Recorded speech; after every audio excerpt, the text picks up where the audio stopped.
alam barzah. Baik. Ada peristiwa apa saja di alam barzah? Yang pertama, apa? Ada orang yang kepalanya dihantam oleh batu besar. Ya. Apa kesalahan orang itu? Masya Allah, luar biasa. Berarti udah siap wafat semua ini kayaknya. Ya. Orang yang ternyata sering tertidur di waktu sholat. Dia membaca Quran, dia paham tentang Quran, dia juga hafalkan Quran, tapi apa? Hobinya waktu sholat masuk dia tertidur. Biasanya sholat apa saja? Masya Allah, pengalaman itu mah.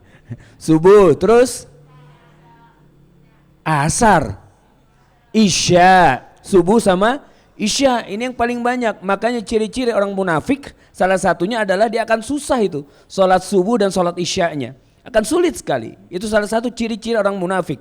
Maka kalau kita masih susah bangun sholat subuh, cek, jangan-jangan kita ini masih masuk ke dalam ciri-ciri orang yang munafik. Na'udzubillah, tsumma na'udzubillah. Dandanan sudah oke, ya, penampilan sudah oke, ngaji sudah oke, tapi subuhnya lewat. Isyanya berat banget, itu pun kalau nggak diteriakin nggak sholat. Nah ini ada tanda-tanda. Dan buat kita yang sudah sholat sekalipun, cek apakah pada saat masuk waktu sholat kita itu menyambutnya dengan gembira atau dengan apa ya, dengan terpaksa begitu. Azan berkumandang, Allahu Akbar, Allahu Akbar, udah azan aja lagi. Nah ini bagaimana itu?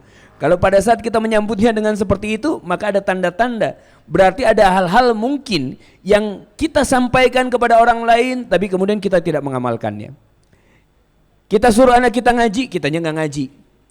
Kita suruh pasangan kita untuk jujur, kitanya nggak jujur. Hal-hal ini yang bisa kemudian mendekatkan kita kepada sifat-sifat munafik. Satu. Yang kedua, secara cepat saja, supaya yang kemarin nggak hadir bisa mengetahui apa saja bahasannya. Yang kedua adalah orang yang dalam keadaan terbaring juga di atas tengkuknya. Tiba-tiba ada kait dari besi, ada orang di atasnya dengan kait dari besi, kemudian merobek mulutnya sampai ke tengkuk. Kemudian merobek hidungnya sampai ke belakang. Kemudian merobek matanya. Sebelah kanannya hancur, pindah dia ke sebelah kiri. Sebelah kirinya hancur, yang kanan utuh lagi, pindah lagi ke kanan. Hancur, pindah, gitu terus. Siapa orang itu? Ternyata orang yang itu adalah orang yang pada saat dia hidup di dunia, ya, hobinya berbohong. Sampai-sampai bohongnya itu memenuhi kaki-kaki langit. Sampai-sampai bohongnya itu masyhur. Dia mengucapkan kalimat dusta di belahan bumi ini, belahan bumi lain mengetahuinya. Sekarang udah kejadian juga itu kan. Hoax, kita pasang berita hoax itu, tek kirim, langsung upload di sosial media, Afrika Selatan baca. Arab Saudi baca, United Kingdom baca semua terhadap berita bohong yang kita sebarkan. Kejadian sekarang. Maka siap-siap, nanti di alam barzah akan dirobek terus menerus, dan itu bukan akhirat.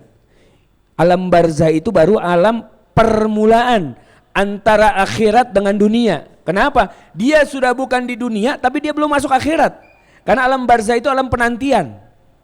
Kalau di barzahnya saja, yang namanya ujiannya, bukan ujian, azab kalau sudah dia barzah.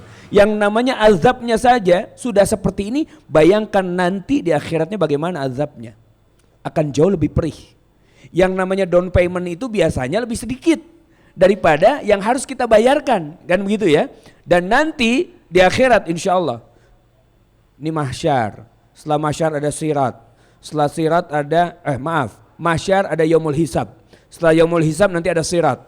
Setelah sirat baru nanti kita membicarakan masalah neraka. Pintu-pintu neraka. Seperti apa neraka itu?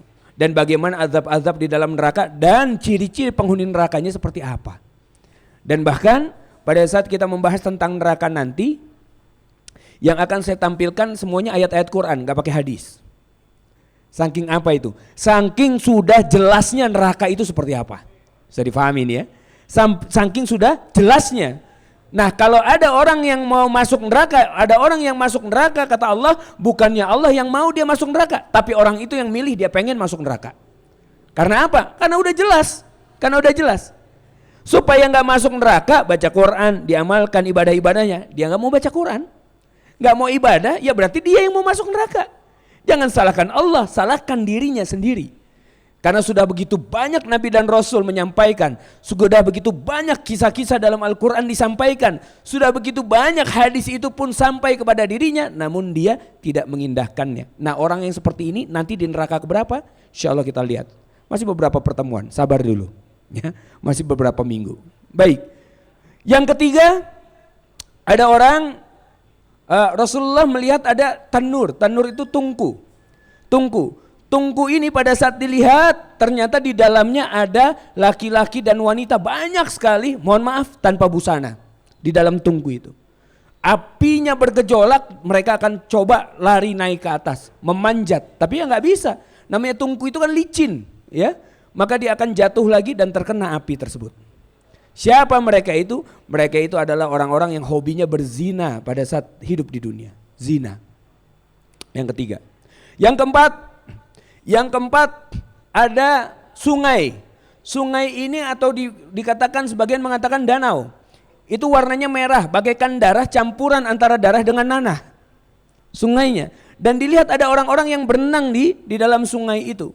Pada saat dia berenang sampai ke ujungnya, kemudian membuka mulutnya, dimasukkan batu-batu ke dalam mulutnya. Masukin.